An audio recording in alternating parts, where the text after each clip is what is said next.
Hello welcome. আমরা class 10-এ সরল সুদ কষা চ্যাপ্টার নাম্বার 2 করছিলাম, যার আজকে কোর্সে দেখি 2-এর 20 নম্বরের অঙ্কটা করে নেব।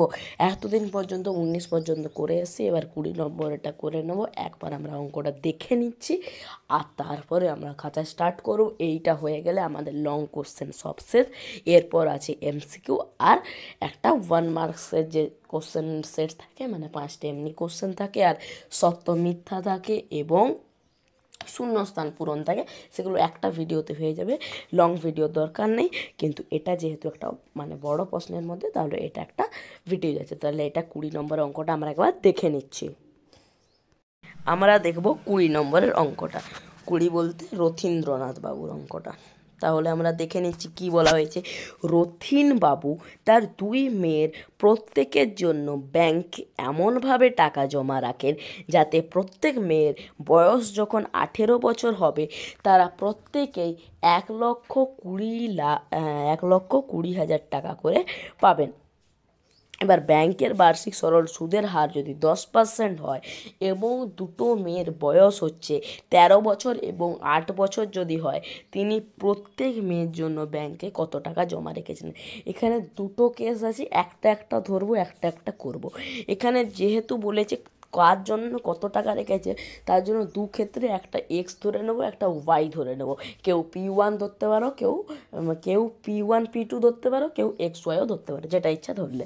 এরপরে বলেছে দুটো মেয়ের ক্ষেত্রে দুজনের বয়স সেম, মানে কত বছর হওয়া আছে, 18 বছর, মানে একটা টাইমটা বোঝা যাচ্ছে।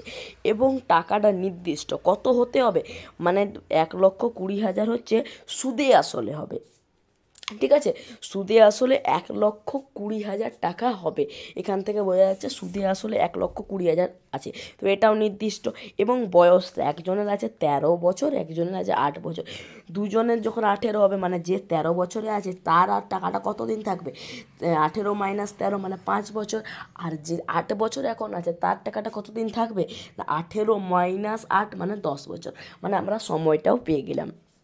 আর রেট অফ ইন্টারেস্ট তো দেওয়াই আছে নির্দিষ্ট 10%।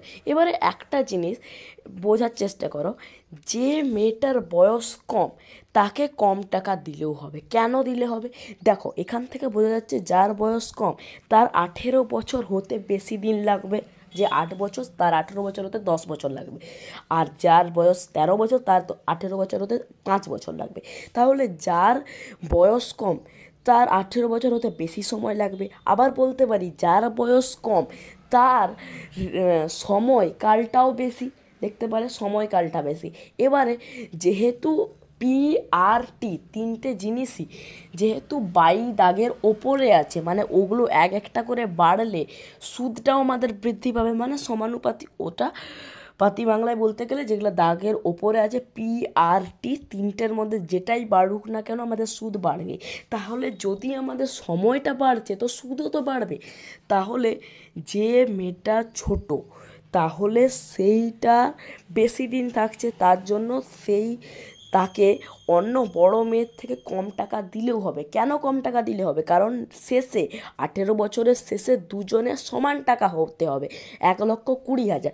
তাই জন্যে যার এখন সময় কম আছে তাকে বেশি টাকা দিতে হবে, আর যার বয়স কম আছে তাকে বেশি টাকা দিতে হবে, আর যার বয়স বেশি তাকে কম টাকা দিলেও তাকে একটু বেশি টাকা দিতে হবে। ঠিক আছে, এটা বোঝা গেল। যার বেশি বয়স তাকে বেশি টাকা দিতে হবে কারণ তার সময় কম, আর যে আর বয়স কম তাকে কম টাকা দিব। কারণ এখানে হচ্ছে যে যেটা সুদে আসলে হবে সেটাও নির্দিষ্ট, রেট অফ ইন্টারেস্টও নির্দিষ্ট, আর একটা নির্দিষ্ট সময় অর্থাৎ 18 বছর পরে নেব, সেটার জন্য এইরকম বিষয়। তাহলে আশা করি বোঝা গেছে। এরপর একবার খাতায় জাস্ট দেখে নিচ্ছি। তাহলে আমরা করছিলাম বড় অঙ্কের মধ্যে শেষ অঙ্ক 20 নম্বরের অঙ্কটা। তাহলে 20 নম্বরের অঙ্কতে প্রথমেই কত টাকা দিয়েছিলেন তিনি সেটা মনে করে নি। তাহলে মনে করি নাম আর উল্লেখ করছি না, তিনি দিয়ে সম্বোধন করছি। তিনি 2 মেয়েকে বা মেয়ের জন্য মেয়ের জন্য 2 মেয়ের জন্য যথাক্রমে যথাক্রমে, মানে প্রথমের মেয়ের জন্য প্রথমটা, দ্বিতীয় মেয়ের জন্য দ্বিতীয়টা, যথাক্রমে কত,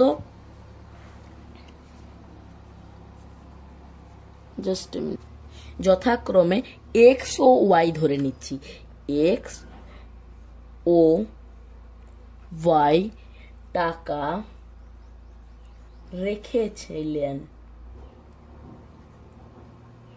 রেখেছিলেন হয়ে গেল। এরপর আমরা প্রথম ক্ষেত্র দ্বিতীয় ক্ষেত্র দুবার করছি। তাহলে প্রথম ক্ষেত্র যদি করি, প্রথম ক্ষেত্র বা প্রথম মেয়ের ক্ষেত্রে করতে পারি, তাহলে ওখানে টাকা বা আসলটা হয়ে যাচ্ছে আমাদের কত না এক্স টাকা।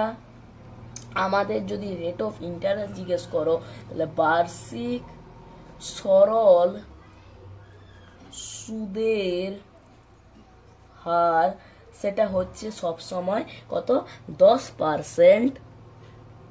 আর যেটা জিজ্ঞেস করেছে সময়, দেখো এটা প্রথম মেয়ের ক্ষেত্রে করছি, তাহলে প্রথম মেয়ের ক্ষেত্রে সময় কি হবে, প্রথম মেয়ের বয়স যদি 13 বছর হয়, তার 18 বছরে যেহেতু টাকাটা নিব, তাহলে হবে 18 মাইনাস 13 সমান হয়ে যাচ্ছে 5 বছর। বুঝতে পারা গেল। এরপর আমরা এখান থেকে সুদটা বার করে নিই। অতএব দিয়ে আমরা যদি সুদ বার করি, সুদ সমান হয়ে যাচ্ছে আসলটা x into rate of interest 10% into সময় 5, নিচে 100, 10-এর 0 100-এর 0, 5 দুগুণে 10, তাহলে x/2 বেরিয়ে যাচ্ছে, x/2 টাকা বেরিয়ে যাচ্ছে আমাদের সুদ।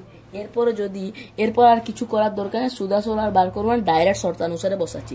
যেহেতু আমাদের দুবার শর্তানুসারে বসবে, তার জন্য আমরা এই ক্ষেত্রে প্রথম শর্তানুসারে এবং ওই ক্ষেত্রে দ্বিতীয় শর্তানুসারে করব।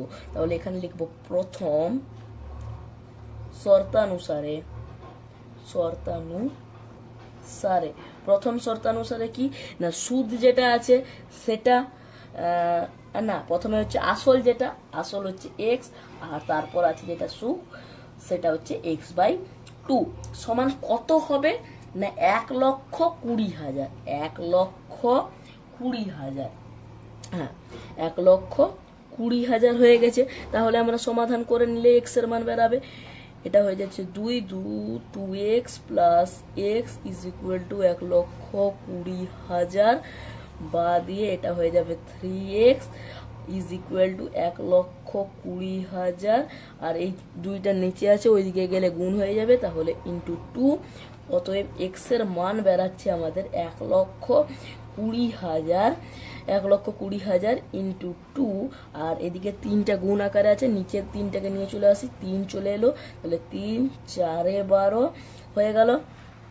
অতএব এটা বাই রাখছি, নিচে অতএব দিচ্ছি, এবারে অতএব দিচ্ছি, অতএব এক্স এর মান বেরাচ্ছে 40,000 ইন্টু 2 মানে হয়ে যাচ্ছে 80,000, 80,000 বেরিয়ে গেল এক্স এর মান। ঠিক আছে, এখানে এক্স এর মান করছি, এবার ওয়াই এরটা বার করছি। এবার যদি আমরা বার করি দ্বিতীয় ক্ষেত্রে দেখতে গেলে আমাদের প্রথম লিখে নিই, আসলটা আমাদের হচ্ছে ওয়াই টাকা, বার্ষিক সরল সুদের হার হচ্ছে বার্ষিক সুদের হার সমান হয়ে যাচ্ছে জানি 10%, এবং সময়, এটা ছোট মেয়ে, তার বয়স হচ্ছে 8 বছর, আর হবে 18 বছরের টাকা নেবে, 18 মাইনাস 8 সমান হয়ে যাচ্ছে 10 বছর সময় আছে। তাহলে এই ক্ষেত্রে সুদটা কত হয় একটু বার করে নিচ্ছি। এই ক্ষেত্রে যদি সুদ বার করি, তাহলে টাকাটা হবে আমাদের ওয়াই, রেট অফ ইন্টারেস্ট 10%, সময় 10 বছর, নিচে 100 দুটো শূন্য, আর এখানে 10-এর একটা শূন্য, এই 10-এর একটা শূন্য, মানে সুদ সমান হচ্ছে ওয়াই টাকা। তাহলে সুদ যত আসল তত। তাহলে দ্বিতীয় শর্তানুসারে বসাবো, দ্বিতীয় শর্তানুসারে কি বসাচ্ছি দেখে নাও।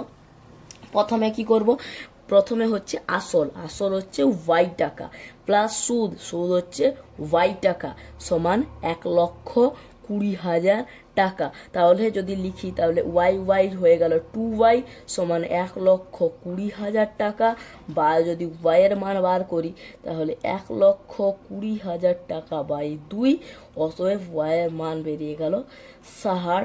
60,000 টাকা, 60,000 টাকা ওয়াইয়ের মান বেরিয়ে গেল। তাহলে এক্স এর মান ওয়াই এর মান বেরিয়ে গেছে। তাহলে আমরা অতএব দিয়ে লিখি, অতএব তিনি দুই মেয়েকে, এরকম দুই মেয়েকে যথাক্রমে দিয়েও লেখা যায়, বা ছোট মেয়েকে এত, বড় মেয়েকে এত দিয়েও লেখা যায়। দুই মেয়েকে যথাক্রমে 80,000 ও 60,000 টাকা দিয়েছিলেন, বা দুই মেয়ের জন্য এখানে লিখলে হতো, দুই মেয়ের জন্য যথাক্রমে 80,000 এবং 60,000 টাকা রেখেছিলেন। ঠিক আছে, এই লাইনটাই এইটুকু অ্যাড করে দেবে, তিনি দুই মেয়ের জন্য 80,000 আর 60,000 টাকা রেখেছিলেন। তাহলে ওই ভাষার ইম্পর্টেন্স নেই, মেন হচ্ছে অঙ্কটা দেখা গেল যে দু ক্ষেত্রে এক্স ও ওয়াই হলো, দু ক্ষেত্রে সময়টা আলাদা, টাকাটা তো আমরা ধরে নিচ্ছি এক্স ও ওয়াই, আর রেট অফ ইন্টারেস্ট সেম আছে, দুজনের ক্ষেত্রে সময়টা আলাদা, সেই সময়ের উপর ভিত্তি করে আমরা দু ক্ষেত্রে আসলটা বার করছি, আর সেটাই আমাদের জিজ্ঞেস করছি। এবার ভাষা দুই মেয়েকে রেখে দিয়েছিলেন না দুই মেয়ের জন্য রেখে দিয়েছিলেন, ওটা ইম্পর্টেন্স নয়। তাহলে আজকের জন্য এতটাই। Thanks for watching.